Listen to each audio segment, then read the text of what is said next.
नमस्कार दोस्तों, मैं विकास मल्होत्रा स्वागत करता हूं आपका लाल किताब एस्ट्रो सेंटर चैनल पर। दोस्तों, गुरु पूर्णिमा जो व्यास जी के उपलक्ष्य में, उनके जन्मदिन के उपलक्ष्य में मनाई जाती है, इस बार 21 जुलाई को गुरु पूर्णिमा मनाई जाएगी। बहुत ही ख़ास दिन है। गुरु का बहुत बड़ा योगदान होता है हमारे ज़िंदगी में, और अगर आप कभी भी भटक रहे हैं तो गुरु अगर आपको अच्छा मिल जाए तो आप उस भटकाव से बहुत हद तक बच जाते हैं। गुरु पूर्णिमा बहुत ख़ास दिन माना जाता है अपने बृहस्पति और चंद्रमा दोनों को ठीक करने के लिए। तो आज कुछ उपाय आपके लिए लेकर आया हूँ, अंत तक हमारे साथ बने रहें। उपाय बहुत सिंपल हैं, आप सभी उपाय करेंगे तो आपको इस पर्व का पूरा लाभ मिल पाएगा।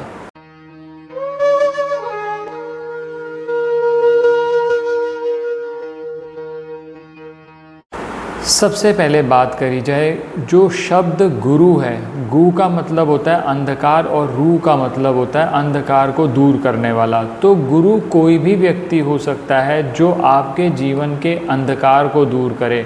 आज सबसे बड़ी समस्या यही है कि कोई सही गाइड करने वाला, सही गुरु अगर आपके जीवन में आ जाए तो ये जो अंधकार फैला हुआ है, अंधेरा फैला हुआ है, ये सारा का सारा अंधेरा दूर हो जाएगा और आप सही डिसीजन ले पाएंगे।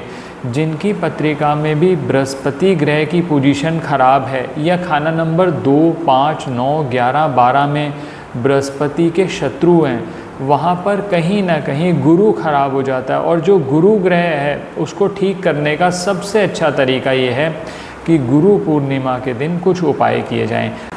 अब गुरु की बात की जाए तो सबसे पहले जो आपके गुरु माने जाते हैं वो हैं आपके माता पिता।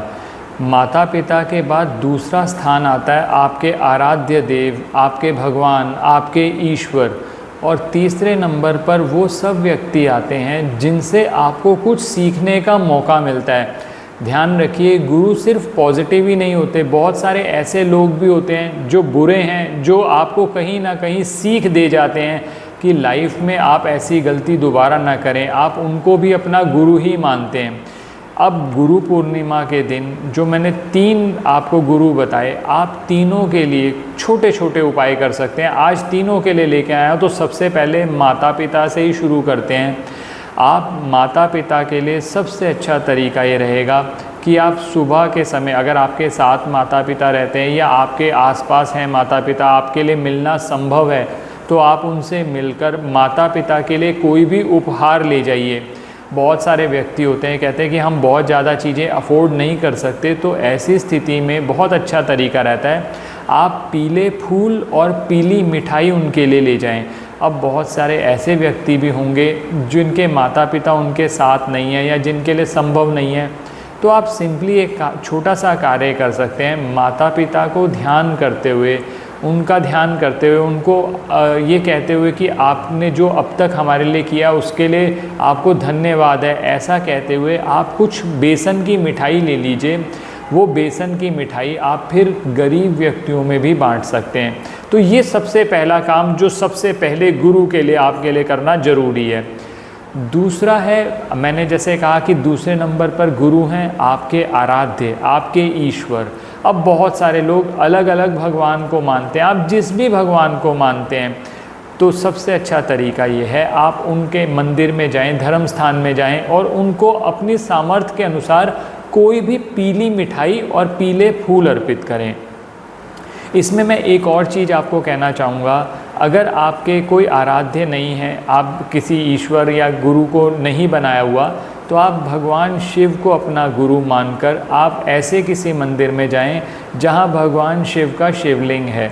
अगर आप शिव पुराण देखें, नारद पुराण देखें, स्कंद पुराण देखें, वहां पर उल्लेख आता है कि अगर पूर्णिमा के दिन आप गंगा जल, चाहे थोड़ी मात्रा में ही है, वो शिवलिंग पर चढ़ा देते हैं तो आपकी सभी मनोकामनाएं पूर्ण होती हैं। और अगर आपका चंद्रमा खराब है, मैंने पहले भी कहा, गुरु पूर्णिमा का दिन एक स्वर्णिम अवसर है आपके लिए अपने चंद्रमा और बृहस्पति दोनों को ठीक करने का।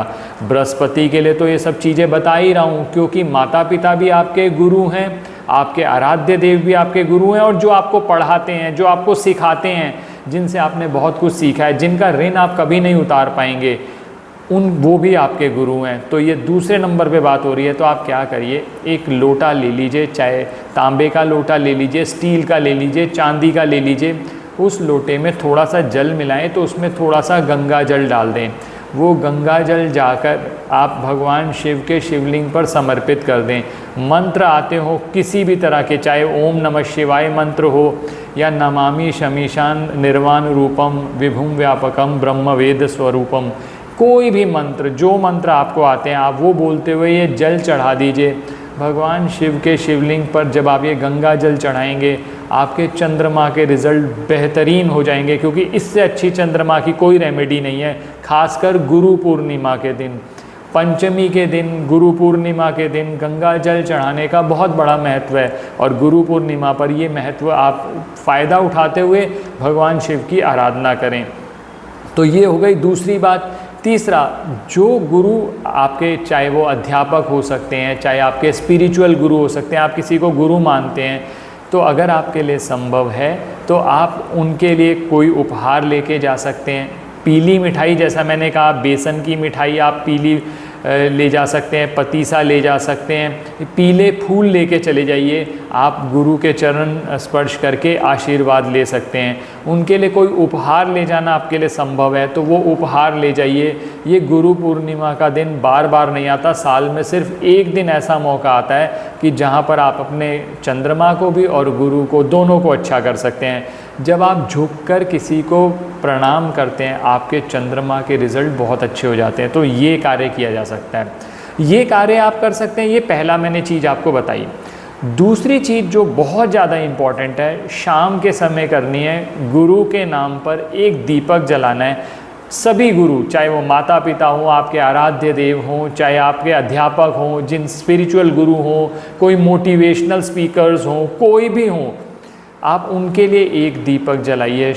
ये जो दीपक जलाना है ये सूर्यास्त के बाद जलाना है। करना क्या है, आप एक दीपक ले लीजिए, मिट्टी का दीपक।